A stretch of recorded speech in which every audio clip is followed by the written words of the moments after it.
అందరికీ నమస్తేనుల్లా welcome to MR Media Telangana. This is Rekha. Kaleshwaram మీద ఎంత బురద చల్లిండ్రో, ఇలా కాళేశ్వరం లేదు తెలంగాణ రాష్ట్రానికి నీళ్లు లేవు. కాళేశ్వరం ఒక్కటే దిక్కు, కాళేశ్వరమే వరప్రదాయిని. కాళేశ్వరం లేకపోతే మనకు మనగడ లేదు, కాళేశ్వరం లేకపోతే మనకు పంటలు వండయి, కాళేశ్వరం లేకపోతే మన బతుక ఆగమవుతుంది, కాళేశ్వరం లేకపోతే మన తెలంగాణ ప్రాంతం ఎడారిగా మారుతుంది అని చెప్పేసి కాంగ్రెస్ పార్టీ నాయకులే ఇలా నిరూపిస్తూ ఉన్నారు. ఎన్నిగానో విమర్శలు చేసిండ్రో, ఎంతగానో విధ్వంసం చేయాలని చూసిండ్రో, ఎంతగానో అది చేసిండ్రో, ఇలా మళ్ళీ యూటర్న్ కొట్టి కాళేశ్వరం నువ్వే దిక్కు అని చెప్పేసి రెండు చేతులు ఎత్తి మొక్కాల్సిన పరిస్థితి ఏర్పడ్డది కాంగ్రెస్ పార్టీ నాయకులకు. రైట్, మొత్తం మీద మేడిగడ్డను సాకుగా చూపెట్టి చంద్రబాబు నాయుడుతోని తొత్తుగా వ్యవహరించుకుంటా ఆంధ్ర ప్రాంతానికి నీళ్లు తీసుకుపోవడానికి, అండ్ ఇంకొకటి చంద్రబాబు నాయుడు కేసీఆర్ మీద పగ సాధించుకోలేకపోయింది కాబట్టి ఇక్కడ రేవంత్ రెడ్డిని పెట్టుకొని పగ సాధింపే లక్ష్యంగా ముందడికి పోతా ఉన్నాడనేది జగమెరిగిన సత్యం. ఇలా అదే చేస్తూ ఉన్నారు. మేడిగడ్డలో కూడా గట్లనే పన్నాగాలు పన్నిండ్రు, గట్లనే కుట్రలు పన్నిండ్రు, అట్లనే మేడిగడ్డను ఆగం చేసే ప్రయత్నం చేసిండ్రు. కానీ ప్రకృతి అన్నీ గమనిస్తుంది, తిరిగి ఇచ్చేస్తుంది అని చెప్పేసి ఉట్టిగానే అనలే. మొత్తం మీద అక్కడ బాంబు పెట్టి పేల్చేసే ప్రయత్నం చేసిండ్రు. కానీ అంత పెద్ద సాంకేతిక పరిజ్ఞానం వాడి, అంత పెద్ద టెక్నాలజీ వాడి అక్కడ కట్టిరు కాబట్టి అంత పెద్ద బాంబులు పెట్టినా కూడా ఖాళీ క్రాక్స్తోని ఉండిపోయింది మేడిగడ్డ. ఇలా కాళేశ్వరం ప్రాజెక్ట్ అంటే మేడిగడ్డ ఒక్కటే కాదు అని చెప్పేసి అప్పటి నుంచి ఇప్పటిదాకా ప్రధాన ప్రతిపక్ష నాయకులు, బీఆర్ఎస్ నాయకులు మొత్తుకుంటా ఉన్నారు. ఇప్పుడు యావత్ తెలంగాణ సమాజానికి కాళేశ్వరమే దిక్కు అని చెప్పేసి ఇప్పుడు కాంగ్రెస్ పార్టీ నాయకులే సాటి చెప్తా ఉన్నారు. ఎందుకు నిన్నటి వీడియోలో మనం చెప్పుకున్నాము, 2.5 ఏళ్ళ కాలయాపన చేసి ఇలా మేడిగడ్డను రిపేర్ చేయాలి, వానాకాలం వస్తుంది కాబట్టి అని చెప్పేసి అధికారులకు ఆదేశాలు జారీ చేసిండు రేవంత్ రెడ్డి. అంటే తన నోట తానే ఒప్పుకున్నాడు. కేసీఆర్ మీద నిందలేయడానికి, కేసీఆర్ను బదనాం చేయడానికి మేము కాళేశ్వరంను ఒక అస్త్రంగా వాడుకున్నాము అని చెప్పేసి అక్కడ రేవంత్ రెడ్డి ఒప్పుకుంటా ఉన్నాడు. సరే, ఇదంతా పక్కకు పెడితే ఇంత మంచిగా కాళేశ్వరం జలాలు మన ప్రాంతానికి అందుతుండగా గోదావరి నీళ్లను ఒడిసి పట్టకుండా, రైతులకు నీళ్ళు ఇవ్వకుండా ఇబ్బంది పెట్టే ప్రయత్నాలు చేస్తూ ఉన్నారు. ఎండాకాలం చాలా ఒక 1 మంత్ దాటింది గంతే. ఇప్పుడే రైతులకు కరువు ఏర్పడ్డది. కొన్ని జాగలల్లో ట్యాంకర్లు పెట్టుకొని పాపము పంట పొలాలకు పుట్టకచ్చిన పంట ఎండిపోతే రైతుకి ఎంత ఆవేదన ఉంటుంది, రైతుకి ఎంత బాధ ఉంటుంది. పసిపిల్లలు పాల కోసం ఏడిచినట్టే ఉంటుంది.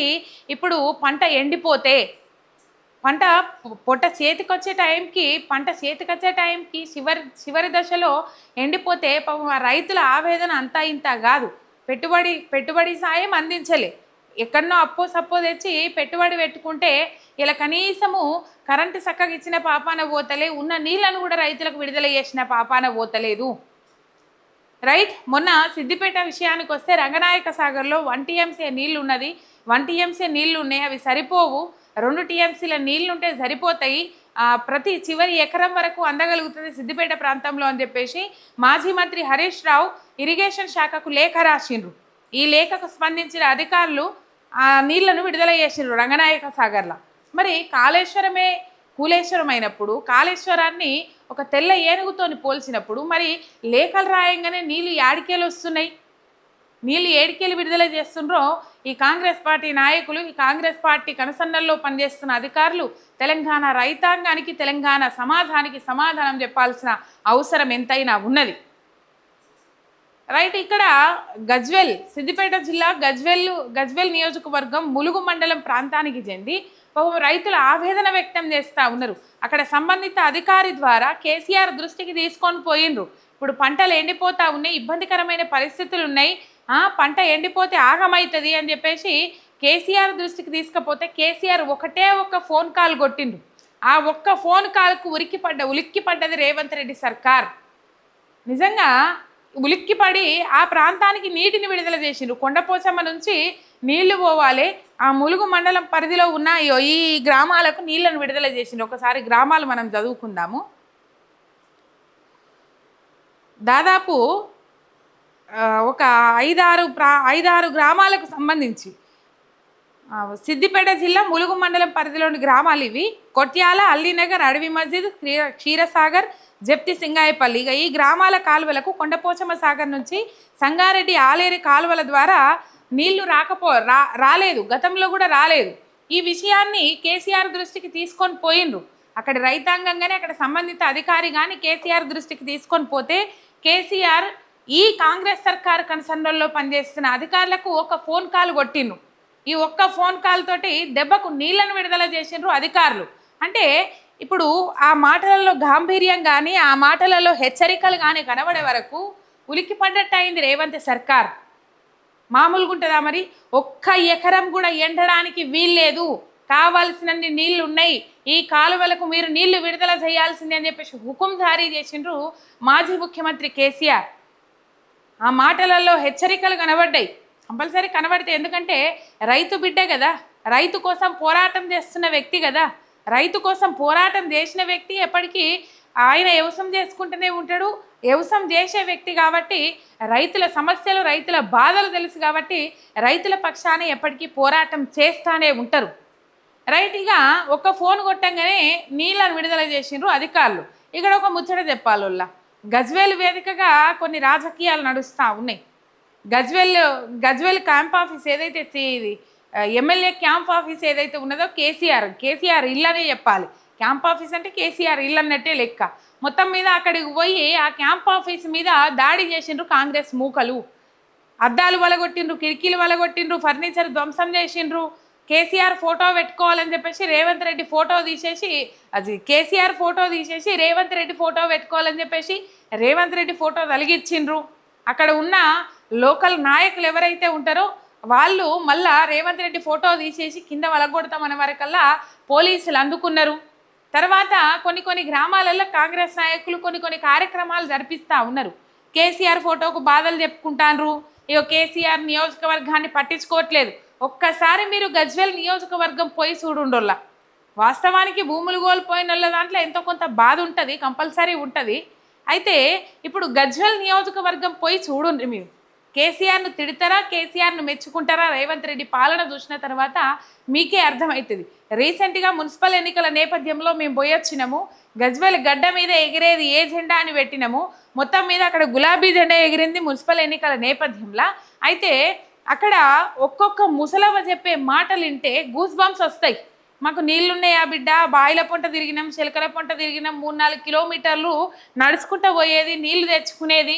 కేసీఆర్ వచ్చిన తర్వాత మోసే తంతులనే నీళ్ళు వచ్చినాయి, నీళ్లు తాగడానికి గోసలేదు, ఇంటింటికి నల్లా వచ్చింది అని చెప్పేసి ముసలవ్వలు చెప్తా అంటే, ఎందుకంటే వాళ్ళు ముసలవ్వల ముచ్చట్ని పర్టికులర్గా ఎందుకు చెప్తున్నా అంటే వాళ్ళు అప్పుడు కరువు చూసిండ్రు.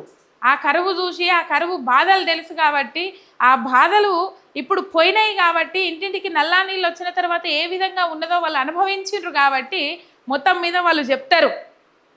కేసీఆర్ గురించి ఎంత గొప్పగా చెప్తారో అంత గొప్పగా చెప్తారు. అక్కడ బస్ స్టాండ్ కానివ్వండి, లేకపోతే మార్కెట్ కానివ్వండి, ఇంటిగ్రేటెడ్ మార్కెట్ అని లోపటిని అంత పెద్ద ఎత్తున కట్టిండ్రు.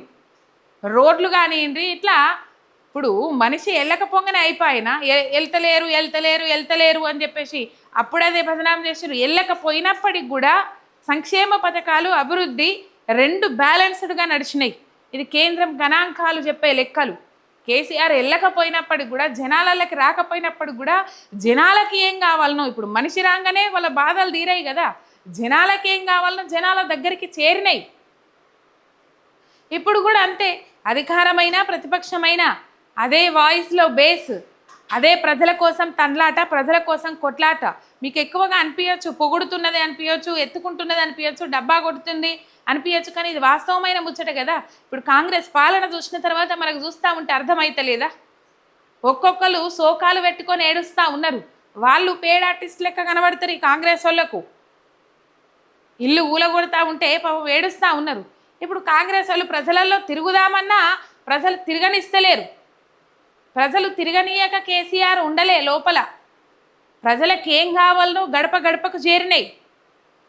ఇలా కాంగ్రెస్ వాళ్ళు ప్రజలలో తిరుగుదామని అనుకున్నా కూడా తువ్వాల్లో ఇటుకబిడ్డ పెట్టి కొట్టినట్టు చేస్తూ ఉన్నారు ప్రజలు.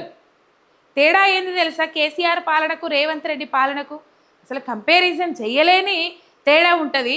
కేసీఆర్ బయటకు రాకపోయినప్పుడు కూడా పథకాలు అందినాయి, సంక్షేమం జరిగింది, అభివృద్ధి జరిగింది, చాలా రంగాలలో నెంబర్ 1గా తెలంగాణ రాష్ట్రం నిలబడ్డది. ఇలా కొన్ని కార్యక్రమాలు చేస్తూ ఉన్నారు, కానీ గమ్మత్ అనిపిస్తూ ఉన్నది నాకు. ఆ ప్రజలు కేసీఆర్ ఫోటోకు బాధలు చెప్పుకున్నారు అట్లా ఇట్లా అని చెప్పేసి. కానీ ఒక్క ఫోన్ కాల్ వల్ల సమస్య క్లియర్ అయిందా లేదా? ప్రతి సమస్య అట్లనే క్లియర్ అవుతుంది. ఎందుకంటే ఆయన మాటను వింటారు ఎవరైనా. ఆయన నుంచి ఫోన్ కాల్ వచ్చిందంటే గజగజ వనకాల్సిందే. ఆయన నుంచి ఒక ఫోన్ కాల్ వచ్చినా, ఒక మెసేజ్ వచ్చినా ఆ వ్యవస్థ మొత్తం అప్రమత్తం కావాల్సిందే. ఇగో ఈ నీళ్లు విడుదల చేసిన దాన్ని బట్టి కేసీఆర్ ఒక్క ఫోన్ చేసిండు, ఆ ఒక్క ఫోన్కు నీళ్లు విడుదలైనాయి. దీన్ని బట్టి పులి ఏడున్నా పులే అని చెప్పేసి అది మొత్తం మీద కేసీఆర్ పాలనను మెచ్చుకుంటా ఉన్నారు. మళ్ళీ కేసీఆర్ కావాలి అని చెప్పేసి జనం తనలాడుతూ ఉన్నారు. ఇది కథ. ఒక సబ్స్క్రైబ్ చేసుకొని సపోర్ట్ చేయండి. మీ ఎంఆర్ మీడియా తెలంగాణ శనార్థి.